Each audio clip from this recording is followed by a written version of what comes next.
During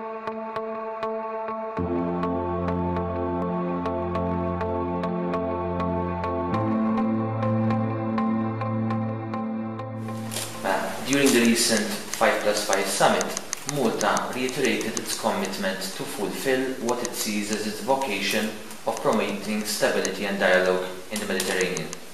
How do you view Malta's role in promoting development and synergy among the countries on both sides of the Mediterranean? I think it's a natural vocation. It's a natural vocation because of our geographical location, because of our history, because of the way we see things. We are a European country, but we're also a Mediterranean country. And I think this vocation transcends really the political divide. It is something that unites us as Maltese. And I believe that there is a commitment from both sides to work to further develop this notion. This is something that we cannot say that there was a person who started this. It's from time immemorial. Obviously, there were political figures during the past, such as former Prime Minister Don Mintoff and former President Guido De Marco, who have firmly worked to put this dimension on our political map. Indeed. During the 5+5 summit, you had the opportunity to meet various foreign leaders. Interestingly, one of the people you talked to was President of Algeria, Abdelmalik Selal, with whom you discussed the potential to increase trade between the two countries, both in the private and public sector. How can Malta adopt a more proactive foreign policy towards the southern shores of the Mediterranean, particularly the one situated in the west, talking about Tunisia and Algeria? Let's put it this way. I think because of necessity, over the past decade or so, our foreign policy has been a Eurocentric one, where all our efforts were focused on Europe, which is good because to join the European Union, there were the first years of membership, so on and so forth. Nevertheless, I think that our foreign policy should be not only focused on Europe, which is our natural home. It's obvious that we are part of the European Union and we will remain part of the European Union, an active partner and an active member in the European Union. But we have to rediscover our Mediterranean dimension and we have to look even beyond that.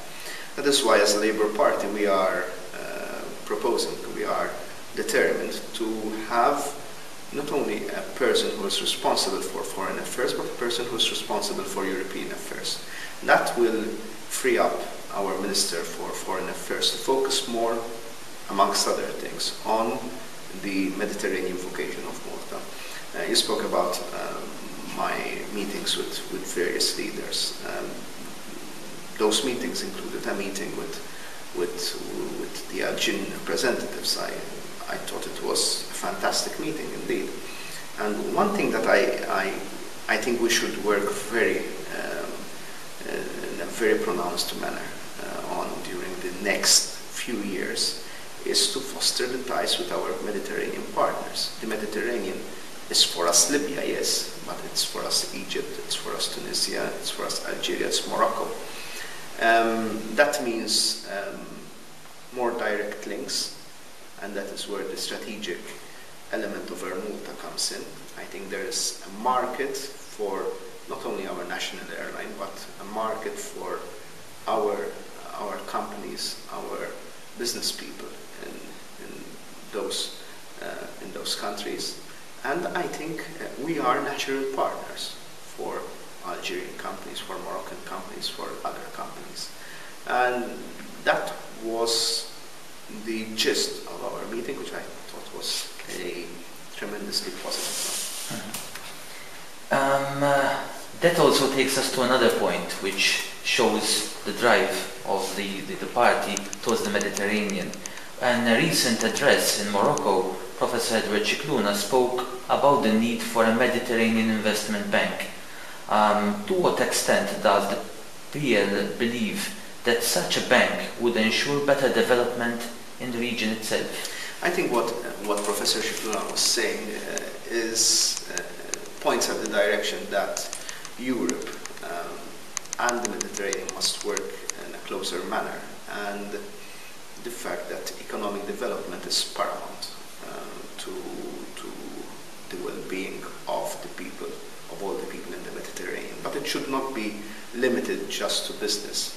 Business is important, but first things first. And the first thing for us is the relations between people, the people-to-people relations. So, and it's much better to conduct business amongst friends rather than amongst strangers. What Edward is saying has to be taken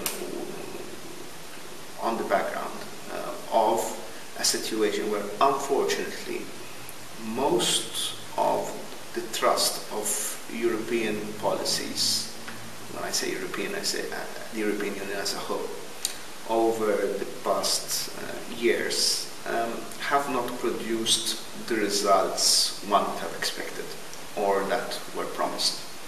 When it comes to the Euro-Mediterranean partnership, when it comes to the Mediterranean Union, yes, and I think yes, we have to build on that, but, and the big but, there needs to be a huge new impetus. And what Edward is proposing, together with other people, together with other members of the European Parliament, is an institution that will help in a focused manner the development of Mediterranean countries. Okay.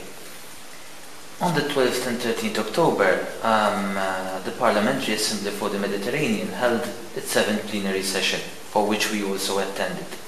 What role do you foresee for such initiatives in striving the development of the Mediterranean region itself? As I said, I think they're crucial because I think one would be starting on the wrong foot if one goes to approach the Mediterranean dialogue as a sort of simply a business opportunity. Yes, obviously it is a business opportunity, but that should not be the first step. The first step is increasing and fostering people-to-people relations. It's seeing that there is reciprocal respect and appreciation of what the different cultures are up to. We're obviously debating all this in the context of essentially a new Mediterranean. And I believe that for such a dialogue to have concrete results, one needs to have and to foster again these people-to-people relations. And obviously parliamentary representatives are one of the ways, meetings between them, it's one of the ways in which to foster them, but it should not be limited to politicians. It should trickle down to all parts of society. Yes, in fact I believe you would agree an initiative like the Parliamentary for the Mediterranean should also be open to even, for example, students who are studying in that particular sector. Yes, I believe the Barcelona process and other initiatives are open for civil society. The scope now will change. Obviously, we are dealing with a new Mediterranean, and the scope will change for the better, I think, when it comes to dialogue amongst members of civil society. So yes, I think that should be a top priority.